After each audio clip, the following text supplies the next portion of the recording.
City India news channel हक की आवाज। Paradise function palace, paradise function palace महबूब नगर।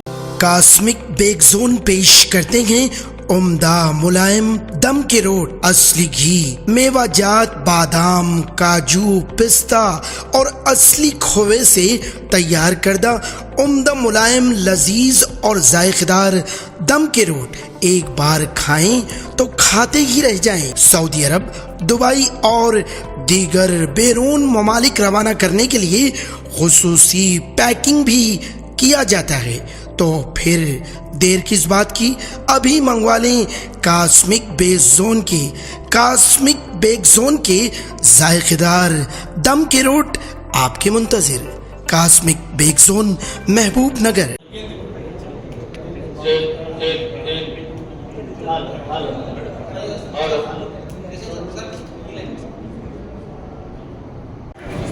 రైతు భరోసా కార్యక్రమం మీద అభిప్రాయ సేకరణకి చేసిన గౌరవ కేబినెట్ సబ్ కమిటీ సభ్యులు, గౌరవ అగ్రికల్చర్ శాఖ మంత్రులు శ్రీ తుమ్మల నాగేశ్వరరావు గారికి, గౌరవ రెవెన్యూ హౌసింగ్ ఐఎంపీఆర్ శాఖ మంత్రులు శ్రీ కొప్పలేటి శ్రీనివాస్ టూరిజం శాఖ మంత్రులు శ్రీ జూపల్లి కృష్ణారావు గారికి, గౌరవ planning board chairman Shri Chinnareddy గారికి, గౌరవ మహబూబ్ నగర్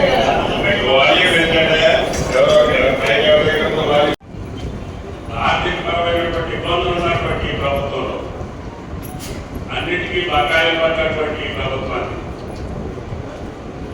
గత 6 నెలల కాలంలో 3 నెలల పైచలకు మనకి ఎన్నికల కోడ్ వల్ల మనం ఏ కార్యక్రమం చేపట్టే అవకాశం లేకుండా పోయింది. ప్రతి భరోసా కార్యక్రమానికి ముందే రైతాంగ సోదరుల యొక్క అభిప్రాయం తీసుకొని, శాసనసభలో ప్రజాప్రతినిధుల యొక్క అభిప్రాయాలు కూడా తీసుకొని, అన్ని రాజకీయ పార్టీల యొక్క, రైతు సంఘాల యొక్క, నిపుణుల యొక్క సలహాలు తీసుకొని భవిష్యత్తులో రైతు భరోసా ఏ రకంగా ఉంటే సామాన్య రైతుకి, చిన్నకారు రైతుకి, సన్నకారు రైతుకి, చిక్కిన రైతుకి సహాయంగా ఉంటుంది, వాళ్ళ అభిప్రాయాలకు అనుగుణంగా మనం దీన్ని ప్రవేశపెట్టాలి.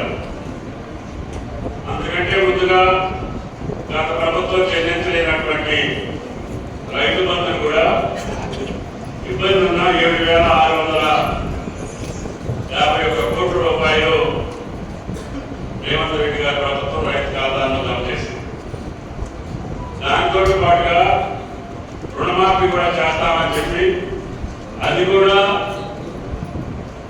తపాలవారీగా కాకుండా సంవత్సరానికి తారీఖు అన్నదే ఈ రాష్ట్ర ప్రభుత్వము ఉద్దేశం తప్ప ఇన్కమ్ ట్యాక్స్ విషయానికి వద్దాం.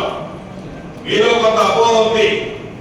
ఇన్కమ్ ట్యాక్స్ ఎవరైతే అప్లై చేస్తారో, అంటే పాన్ కార్డు ఉన్న ప్రతి వాళ్ళకి రైతు భరోసా రాదు అనేది ప్రతిపక్షం వాళ్ళు చేస్తున్న ప్రచారం. ఈనాడు పాన్ కార్డు ప్రతి రైతుకి, ప్రతి కుటుంబానికి ఉంటది. అటువంటి వాళ్ళకి ఇవ్వనని ఈ ప్రభుత్వం ఏనాడు చెప్పలే.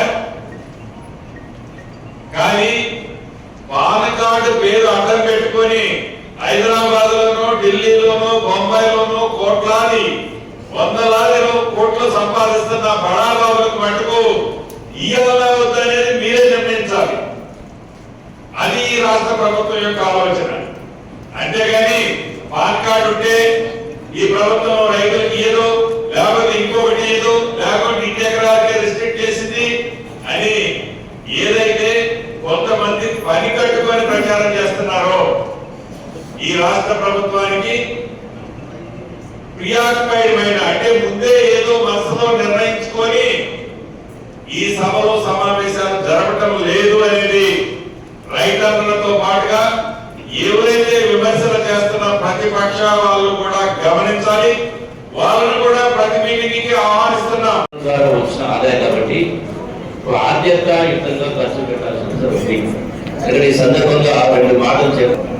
ఈ గడిచిన 10 సంవత్సరాల కాలంలో రాష్ట్రం యొక్క పరిస్థితి చూసినప్పుడు మరి ఎంతో గొప్ప రాష్ట్రం, ఎంత తెలుగు రాష్ట్రం అయినా కూడా ఈనాడు మరి రాష్ట్రంలో 8 లక్షల కోట్ల రూపాయల అప్పు, సంవత్సరానికి 60,000 కోట్ల రూపాయల వడ్డీ చెల్లించాల్సిన పరిస్థితి. అయినా కూడా మరి ఈ ఇందిరమ్మ పాలనలో కాంగ్రెస్ ఒక